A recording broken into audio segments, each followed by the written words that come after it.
আচ্ছা, আমরা যে মাটির উপর দাঁড়িয়ে আছি তার নিচে ঠিক কি আছে বলুন তো? আজ আমরা ঠিক এই প্রশ্নের উত্তর খুঁজব। চলুন আমাদের এই গ্রহের একেবারে কেন্দ্র পর্যন্ত একটা দারুণ অভিযানে বেরিয়ে পড়া যাক। প্রশ্নটা খুব সহজ তাই না? কিন্তু এর উত্তরটা মোটেও সহজ নয়।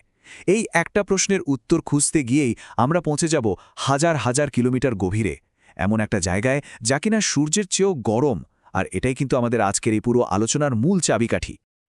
আচ্ছা, এই যাত্রাটা শুরু করার আগে চলুন পৃথিবীকে একটা বড় পেঁয়াজের মতো করে ভাবি। কেন? কারণ পেঁয়াজের যেমন অনেকগুলো স্তর বা খোসা থাকে, আমাদের পৃথিবীরও ঠিক তেমনই একটার পর একটা স্তর রয়েছে। আর আমরা এখন সেই স্তরগুলো একটা একটা করে খুলে দেখব যে ভেতরে কি রহস্য লুকিয়ে আছে।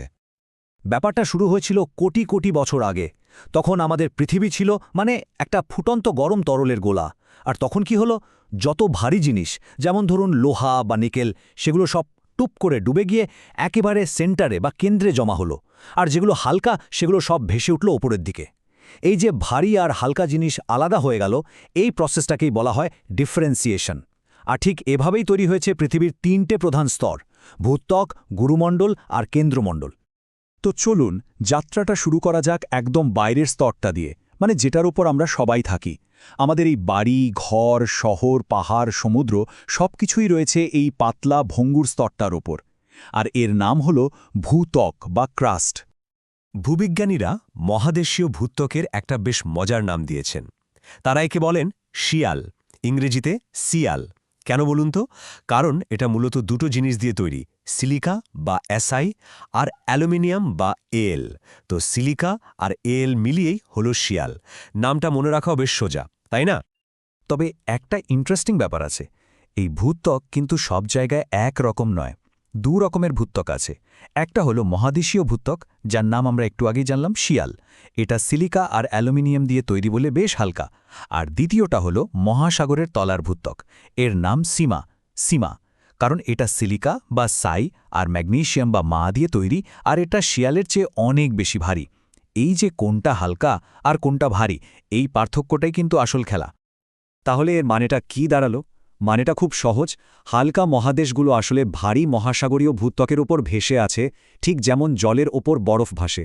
আর জিওলজির ভাষায় এই ভেসে থাকার ব্যালেন্সটাকেই বলে আইসোস্ট্যাটিক ভারসাম্য বা আইসোস্ট্যাটিক ইকুইলিব্রিয়াম। এই ব্যালেন্সের জন্যই কিন্তু আমাদের পৃথিবীর ওপরের অংশটা স্থিতিশীল আছে। বেশ, ভূত্বকের গল্প তো হলো, এবার চলুন এর নিচের স্তরে যাওয়া যাক। ভূত্বকের এই পাতলা স্তরটা পেরিয়ে আমরা এবার ঢুকছি পৃথিবীর সবথেকে বড় আর সবথেকে অ্যাক্টিভ অংশে, যার নাম গুরুমণ্ডল বা ম্যান্টেল। এটাকে কিন্তু আমাদের গ্রহের আসল ইঞ্জিন বলা যেতে পারে। এই গুরুমণ্ডল বা ম্যান্টেল কিন্তু শুধু একটা শক্ত পাথরের স্তর নয়। এর ওপরের দিকটা শক্ত হলেও ভেতরের অংশটা, যেটাকে বলে অ্যাস্থেনোস্ফিয়ার, সেটা কিন্তু পুরো গলে যাওয়া প্লাস্টিক বা খুব ঘন মধুর মতো।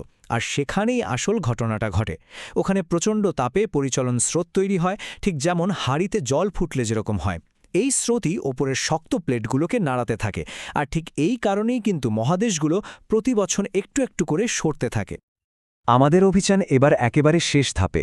গুরুমণ্ডল পেরিয়ে আমরা এসে পৌঁছেছি পৃথিবীর একেবারে হৃৎপিণ্ডে, তার ইঞ্জিন রুমে। এটা হলো কেন্দ্রমণ্ডল বা কোর। এখানকার তাপমাত্রা আর চাপ যে কতটা, তা কল্পনাও করা কঠিন। এই কেন্দ্রমণ্ডলটা আসলে কি দিয়ে তৈরি? এটা মূলত নিকেল বা এনআই আর লোহা বা এফই দিয়ে তৈরি একটা বিশাল ধাতব বল। তাই একে সংক্ষেপে নিফে বা নাইফ বলা হয়। এরও কিন্তু দুটো ভাগ আছে, বাইরের অংশটা তরল আর একদম ভেতরের অংশটা কঠিন। আর এই যে বাইরের তরল অংশটা ঘুরছে, ঠিক সেই কারণে একটা বিশাল ম্যাগনেটিক ফিল্ড বা চৌম্বক ক্ষেত্র তৈরি হয়েছে। এই চৌম্বক ক্ষেত্রটাই কিন্তু একটা অদৃশ্য বর্মের মতো আমাদের সূর্য থেকে আসা ক্ষতিকর রশ্মি থেকে বাঁচিয়ে রাখে।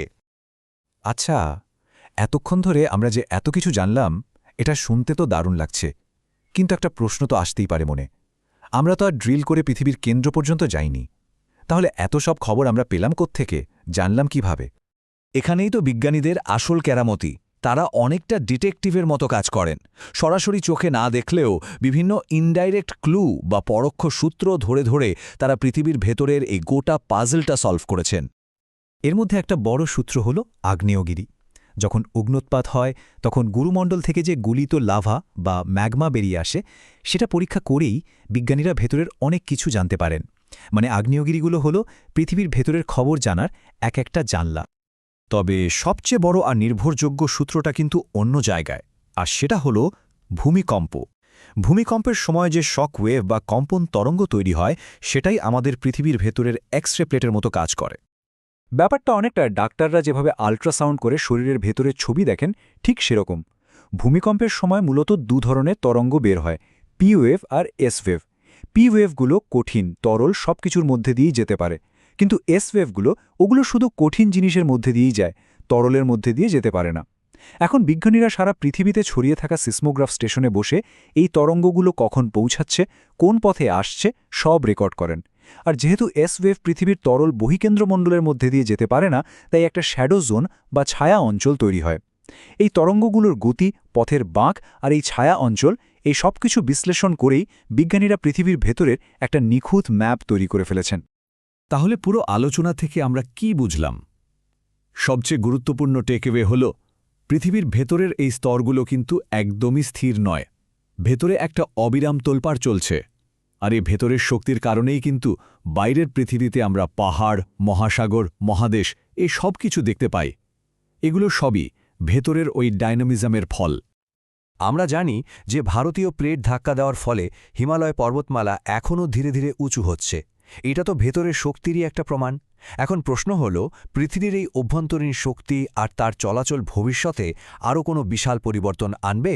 কোনো নতুন ভূমিরূপ তৈরি হবে? এই প্রশ্নটা কিন্তু আমাদের ভাবার জন্য রইল।